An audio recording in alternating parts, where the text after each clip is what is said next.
Ever get the feeling some people are just, built for kindness, like they were born to help, to heal, to just spread good vibes? Mm.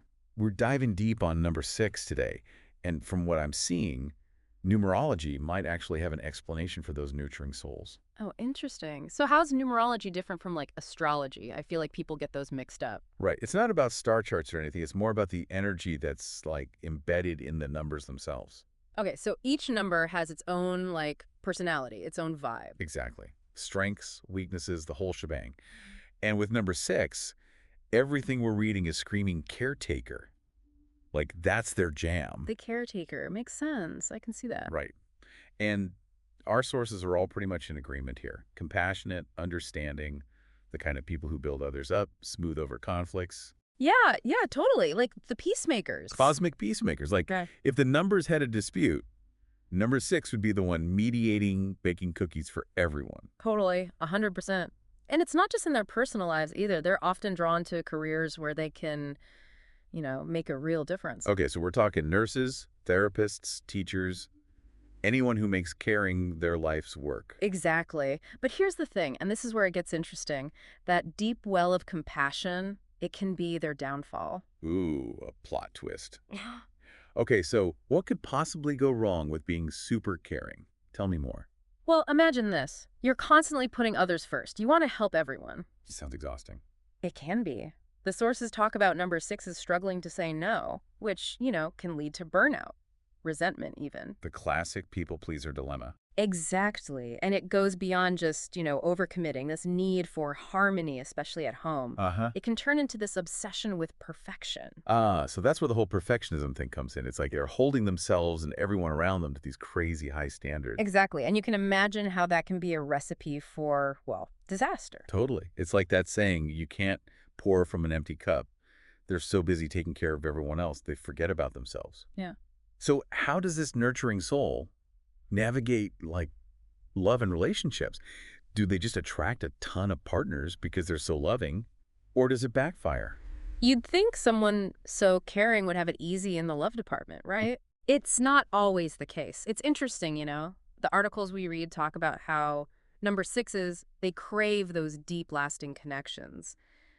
But they can also be really slow to actually commit. Really? That's surprising.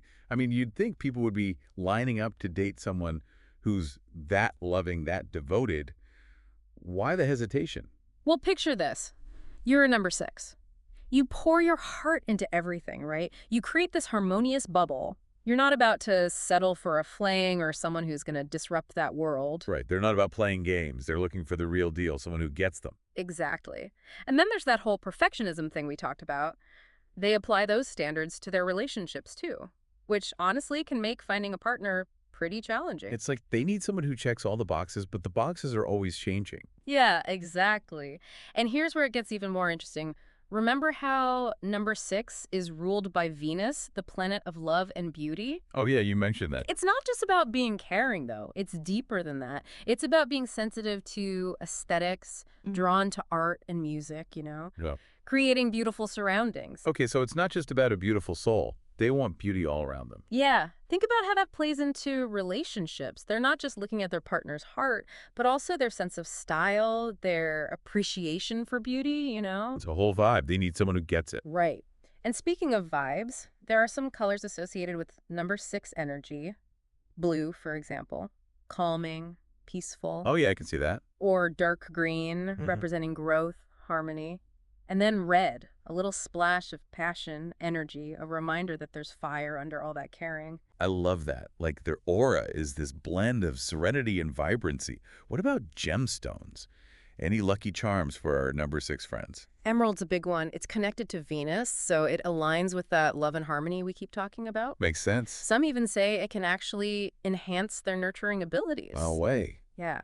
And jade, known for its calming energy. Which might be helpful, right? Because we know they can get a little caught up in that perfectionism. Oh, for sure. Now, I always love putting a face to a number. Any famous figures who embody this number 6 energy? There are, and it's a real mix, which just shows how diverse this archetype can be. We've got Mother Teresa, for example. Oh, wow. Yeah. The ultimate caregiver. Right. Totally dedicated to helping others. Classic number 6. No arguments there. Who else? John Lennon. John Lennon. Now that's interesting. I wouldn't have pictured him as the caretaker type at first. I know, right? Seems like a curveball. But now that you mention it, I mean, he was all about peace, right? Exactly. He wasn't out there running orphanages or anything, but that passion for peace, for using his platform to make the world better, pure number six energy, just channeled into social change. It's still about nurturing, just on a larger scale, nurturing a better future. That is such a cool way to look at it. It shows how being a caretaker can take so many different forms. It's not just about, baking cookies. It's about making the world more harmonious in your own way. Exactly. And recognizing that compassion, responsibility, those can be really powerful forces for change. Love that. So we've talked about the good, the bad, the beautiful when it comes to this nurturing number. But it's not all just for fun, right?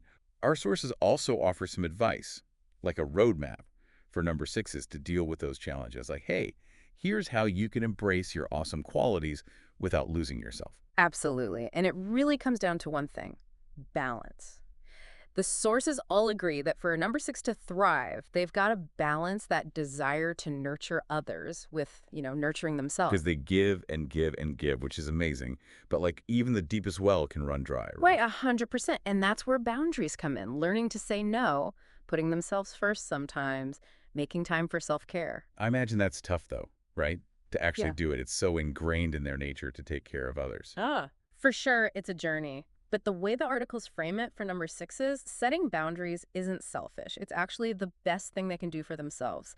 Because when they take care of themselves, they have even more energy to give to others. It's like they're making sure their own well is overflowing so they can keep on sharing. It's like they're not becoming less caring, just more strategic with their giving. Yeah, exactly.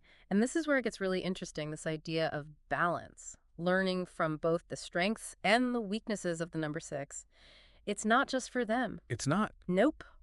We can all benefit from it, regardless of our own numerology. So even if we're not a six, we can still learn something from their way of being. Of course. I mean, imagine if we all approached our relationships with a little more of that desire for harmony, that willingness to truly listen and understand. And what about our communities?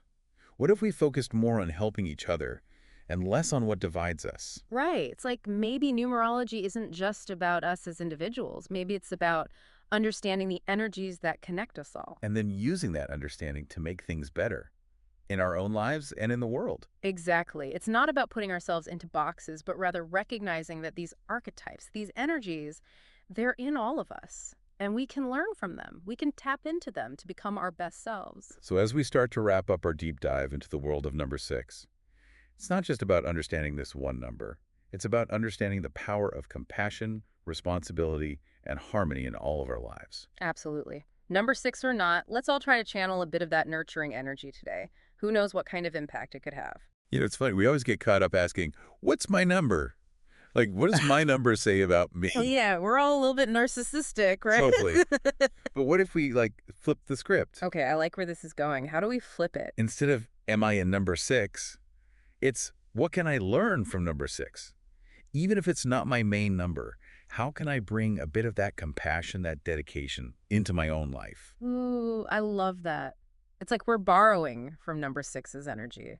Exactly. And, the articles definitely suggest we could all use a little more of that number six magic, especially these days, right? Right. Imagine if we all approached our relationships, our work, even just interacting with, the cashier at the grocery store, Yeah. with a desire for harmony, that willingness to listen, Wow. Yeah. and think about the impact on our communities.